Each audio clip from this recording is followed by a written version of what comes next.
Hi, my name is Cameron Carlson with AnimeLocation.tv. I'm here at Matsuricon 2023 with Ohio Kimono.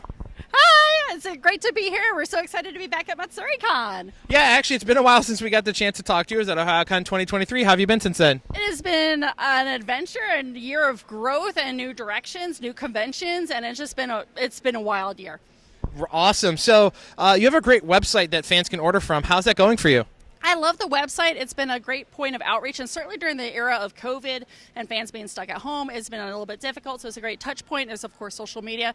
So the website it continues to be a point of strength, and if, again, fans are at home and they're trying to make a connection, find out what shows we're going to, order online, stuff like that, the website, ohiokimono.com, is always a fantastic anchor.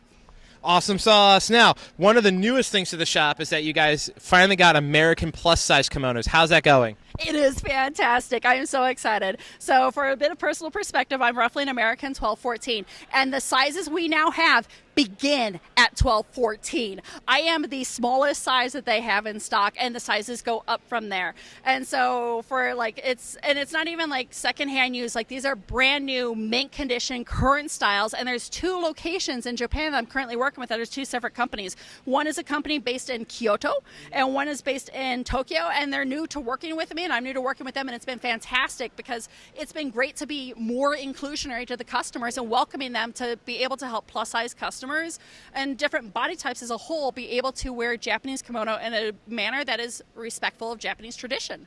Right, and going along with that, having American plus size, how much is that a game changer for your business? Like you said, you're working with these 2 other businesses in Japan, and Kyoto and Tokyo. What does that mean for you as a game changer as a business? You know, I don't think it's about me so much as like helping customers feel included. It's really about the customers being included, and we all have different body types, different abilities, and everything else. And so to be able to help people feel welcome and included, it's not about me, it's about the customers feeling. And so I'm happy for other people, I really am. And it's so nice. Like with this today, all day we've been fitting and dressing and getting plus-sized individuals who normally were either too tall or any number of different body types. Like the thing is, I'm a little big. Yeah, but the thing is it's not even just like plus size. Like, people may necessarily associate plus size with necessarily like weight and a negative connotation. It can be just simply a matter of height alone that they do no longer fit stuff. And so we just had a gentleman today come through and get a kimono fitting. He was 6'4", a very thin gentleman. He's very athletic. He fit. We had a piece that worked for him, and it fit proper and right. And so it's just been wonderful because it's more of an inclusionary of more body types. And to see people be able to finally try on a kimono and it fits them. And my favorite thing was we had somebody try on a kimono, and they were a larger individual, and the kimono was too big for them. Wow. Like, how fantastic is that? They were like, this is the first time I've ever tried a kimono, and it was too big for me. I'm like, awesome. But you get what I'm saying. Alrighty, now you also happen to do panels here at OhioCon and at Matsuricon. What's it like doing panels at both conventions?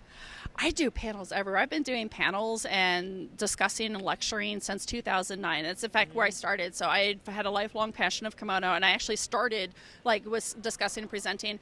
I love just teaching in general. I think a lot of people have in them somewhere the spirit of teaching, and so to be able to teach and speak at different locations is fun. And I find teaching at different conventions has a different vibe.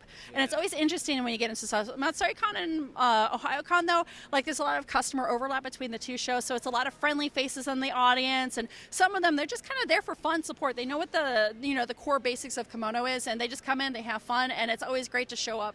So it's just fun. And when I do say I stick with my panels, I try to keep to the fundamental core basics of kimono dressing, because when you get into the more advanced techniques, that tends to be more focused on your individual body type and tailoring your kimono experience to the type of body you have.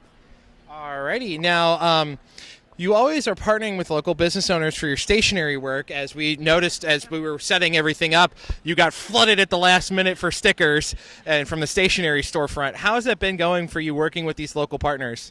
I am beyond ecstatic. So when I'm working with stuff, I originally started with my kimono store. I've always offered stationery because I had my first ever Japanese pen pal in the 80s. And that gives you some point of my age. So in the spirit of observing Japanese culture, stationery is just a huge part and aspect of who they are. And I started focusing and having more and more stationery for fun because it was a new aspect of kimono and Japanese culture and a way to celebrate Japanese culture. And in January 2020 at OhioCon, I decided to make it a breakaway booth, that we would have the kimono on one side and the dedicated stationery stuff. And then when I was having a lot of fun, and then I was like, I could hang on here. So when I was like starting the business, I had like a lot of great selection of authentic Japanese brands. Like I have a license to deal in Sanix products like Runi Kuna, Jim Bison, and other. I'm officially licensed dealer, and I'm allowed to have their stuff, and I do get it in from Japan direct, formally licensed. And then furthermore, I had a lot of neat Korean brands and Chinese brands, but then it dawned on me, I'm like, wait, I could use this business for evil. And I could support instead small business artists and so give the money back to like the working Jane Doe, John Does of the art community. And so it's been a wonderful adventure. It has been ever expanding. It's an ever growing relationship. I still have a great core selection of Japanese, Korean, and Chinese brands. It's been a lot of fun. I've got totes now, fans, more socks, and other odds and ends. It's been evolving and growing, and I take a lot of feedback from also the artists that are participating and selling their stationery through me, but also the customers, of course. So it's an ever-evolving and growing thing because, you know, as far as I know, like I was kind of like doing like a dedicated stationery booth. I hadn't seen anybody really else do it in all my years, and so like I'm kind of trucking along. And I've had some great mentors in the community who've worked with other artists. Like a shout out to Geeky Endeavors, they're great friends of mine, yes. And they've had wonderful insight and suggestions on how to work with artists in a way that is ethical and respectful of their legal rights. Yeah, I mean, we love them too. I'm friends with them as well. So you mentioned your direct connection to manufacturers, as we talked about in Kyoto and Tokyo for some of your products. What's it like having that direct pipeline right to America for fans to enjoy authentic works from those countries, not having to worry about the gigantic import costs and fees? And then, you know, it's like, okay, well, you're also supporting you, a local business owner, at the same time. It's I consider it an absolute privilege in that I get to take something that I love and I'm passionate about, and I've been passionate about since, again, I've been doing this since 2009. We've been a trendsetter in many regards. It's always funny, you know, we start doing some stuff and it takes off elsewhere. It's always very interesting to observe that. And, you know, we also learn from other people too. So the pipeline's interesting because like when I reach out and I start those initial business communications with the various Japanese companies, of course, it's a delicate dance that needs to be conducted very respectfully.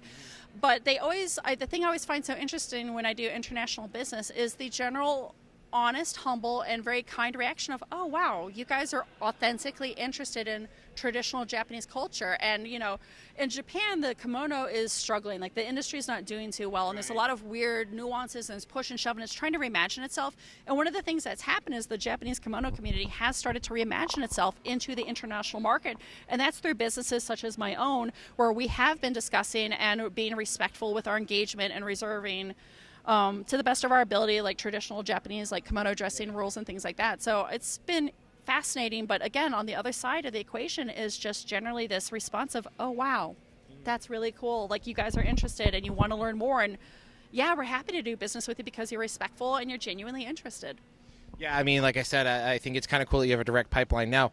When you travel, what is one of the biggest tips you can give to a new vendor to conventions? As we, you know, you've been traveling for well over 12 years. What's it like trying to tell people, like, hey, what would be one of the biggest tips you'd give to a new vendor?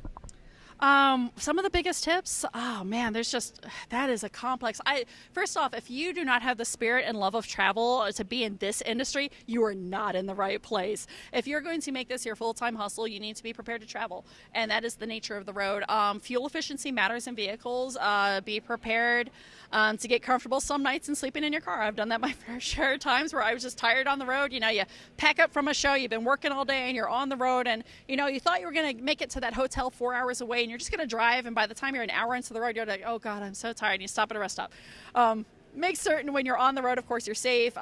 Take precautions. You have to, though, have, like, I've talked to people who are new vendors and like, oh, wow, a 1 hour drive to go somewhere, that's really long. I'm like, oh, buddy, like in June, I drove back by myself in one stretch, 15 hours from Myrtle Beach, South Carolina, all the way back up to northern Ohio in one stretch by myself. Nobody to talk to because I'm going through the Appalachians. No cell phone service, no nothing. And it's like, that's a little bit extreme, but there's a lot of vendors who like will actually plan a circuit where they are on the road driving, and they will sometimes not even be home for months at a time because they're doing this big sweeping circuit. So you have to, no matter what, have a passion and love for travel. Look for discounts, look for programs like Hotels.com has like so many nights and stuff like that. AAA. Yeah, all of those. When you're on the road driving your own vehicle, of course, keep in mind things like having check your insurance and see if there is things like roadside service. A lot of insurances have built into them already, and if you buy AAA, it's going to be redundant. So that's always a thing. So I'm just saying, like for the discounts for like hotels and stuff. Well, yeah, there's that too. But yeah, also if you're like retired military and some stuff, sometimes there's things like that. But absolutely, like leaning into your discounts. If you're over a certain age bracket, you can use them. But yeah, so like with your insurance and driving, be prepared to travel. Make certain you've got, you know, your vehicle's roadworthy. Maintain your vehicles, of course, standard. Do your oil changes, blah blah blah. Don't drive on bowl tires, for the love of God. Make certain your insurance has like built into your insurance things like roadside assistance, so you don't have to pay for it out of the nose. A lot of companies have that built in at no extra cost even, so it's pretty fantastic. So, but beyond that, like a lot of business ownership and travel for business and vendor stuff is literally a sense of like ups, downs, getting a feel for the trends in the market, and it's just kind of a gut thing that you evolve and roll through. So yeah, just be safe on the road. For tax purposes, always keep your receipts separate for that. Yes. I am not a qualified CPA, nor am I a lawyer, so I'm only going to share a professional opinion. But always maintain your accounting properly. If you do not know what you're doing, you can always acquire a bookkeeper who can help maintain all that fun stuff. So as a professional opinion, maintaining your books and proper accounting and your expenses is very vital. Do not play games. Play everything to the letter of the law. And if you do not know what you're doing, I will say this in my professional opinion, getting a CPA after shopping around is cheaper and better than any H&R Block service for your end of year taxes. And generally any CPA you will be working with will also provide you like questions. You can usually email, like the one I work with, I can email him questions like, oh, hey, how do I handle this tax bracket for like this online, or I'm going here, does this actually count as a deduction? And he'll say yes or no. Don't play games. Play legit. Keep it clean. Good answer to everything. So real quick, we know that we need to all go to dinner. So what can we talk real quick? How can we follow you, continue to follow you online so that customers can get a chance to see your products?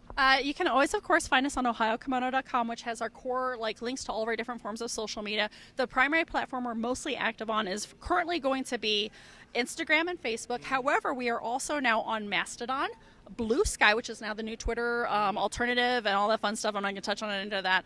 And we're vaguely on TikTok, but the metrics aren't that great for business owners. As a business, you always got to maintain the metrics and see how things are going. So we're on a lot of different platforms. Just do a search for Ohio Kimono. You can generally find us.